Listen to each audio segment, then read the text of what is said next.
Schwantz doesn't do MOBAs, or so I thought until I tried the Battleborn beta out this weekend. No, this isn't Borderlands 3, although it's obvious with the art style that it's the same studio that made that series of games who is behind this MOBA shooter called Battleborn. Most people will be quick to compare this game to Overwatch as they have similar release dates and given the plethora of characters to choose from, which makes Battleborn a very different type of experience as Overwatch is actually more similar to TF2, a team-based shooter, than this game.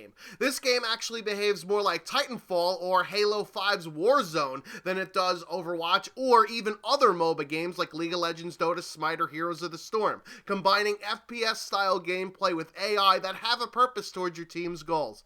Battleborn combines elements of the TF2 Overwatch class-based shooter with the ideas from a MOBA regarding AI and objective strategy. It does this very well as somebody who solely plays shooters, not MOBAs. This game is different from most MOBAs in that it's a first-person perspective, not a top-down, isometric, or even third-person view. Even though I don't play MOBAs, I can understand why a top-down view is more the norm for the genre, because there's a lot going on spread out around the map during the battles which you need to be aware of and react to, so having a larger perspective is better for strategy. With Battleborn being a first-person shooter, you kind of have your blinders on since you're only able to see where your character is actually looking. This means you have to be able to read the minimap very well to gather the whole picture of what's happening, and I think Battleborn could do with a much bigger minimap than the one they currently have to help out in that regard. As far as the gameplay itself goes, it's very smooth and well polished. I mean, it is coming out on May 3rd, so it's basically a full game anyways. Why would you only limit us to playing 2 modes on 1 map each for a beta?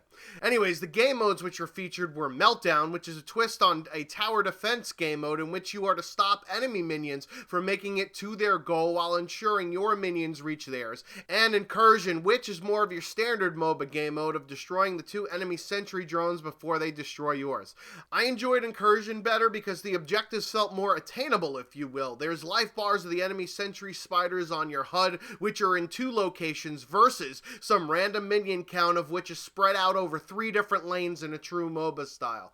After taking down the shields on the spiders, you can destroy its health, and the team which has damaged the sentries the most wins, or in the event of a tie, whichever team has more hero kills. The game mode had an ebb and flow associated with it based on how well your team is doing on killing not only the heroes, but the minions as well. This meant action is concentrated in one area of the map that was pretty easy to manage and strategize, as George W. Bush would say, which I will admit had some FPS dips on my PC, but it's nothing as bad as Arkham Knight. Meltdown, on the other hand, required more teamwork as you couldn't really visualize what was going on in the other lanes while you were doing battle to take down the enemy minions or construct buildables to help you out. Speaking of which, this was an aspect of the game I didn't understand until after I played a few matches, but around the maps are shards, which you could pick up as in-game currency. With this currency, you could build turrets, robots, and other beepity-bops around the map in strategic locations to assist your team by having them kill off minions or do damage to other players. This was much more important in Meltdown as you couldn't really be in 3 lanes at once, so you'd have to have some sort of beepity-bops helping you out. As far as the heroes go, there's a gaggle of different kinds of characters you could choose from, 25 in total, 5 of which will be coming later in free DLC. There are some that are unlocked at the start and others you must unlock by either ranking up or by completing campaign missions. Each have unique abilities that are on a cooldown similar to the Division, one being a defensive ability along with the other an offensive ability, in addition to your normal left mouse click attack. As you get kills on both players and AI during the match, along with collecting shards and building shit, you're going to be able to get what is called augmentations. These are a choice of upgrading your skills such that it places emphasis on killing not only heroes but also AI, and eventually you will get your 3rd skill, which is a much stronger skill than the starting 2.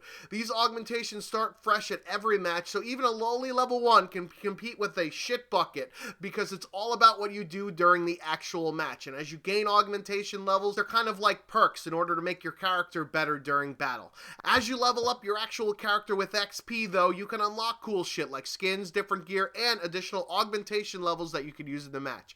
For me, I enjoyed playing the mid-range attacker characters. This game gameplay in the background is of Oscar Mike, a robot with a gun, whose abilities include Cloak as the defensive, Noob Tube as the offensive, and an Airstrike as the ultimate. I also really liked a Rendi, which is some weird creature that used projectiles as attacks. These characters are more in the shooter style, so that's why I identified with them more than perhaps the melee characters, or the defensive characters, or the healers. Like Black Ops 3 Specialist and unlike TF2, the character you select before the match is the only one you could use during the match, so I suggest you using the character in the campaign so you can learn how to play with them before getting into a match with them, as you'll be a detriment to your team if you have no idea what the fuck you're doing.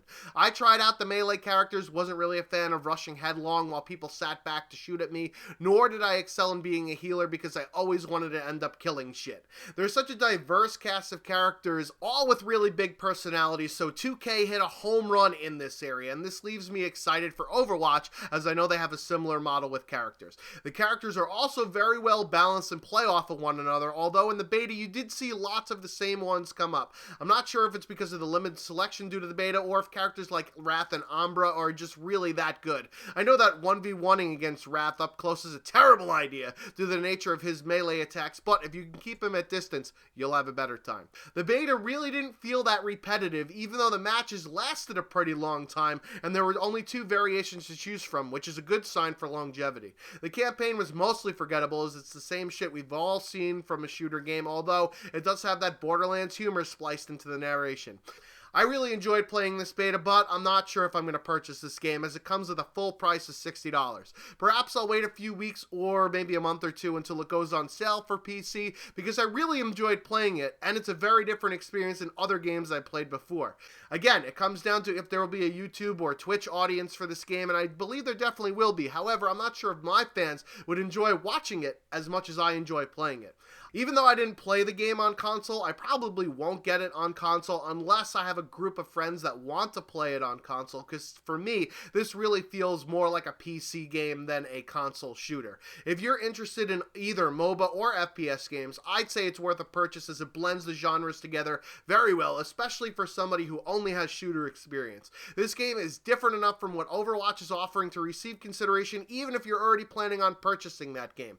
Did you guys get a chance to play the beta? What did you think? Let me know down below. I've been the Schwantz27, off like a Flyers fan's bracelet. Until next time.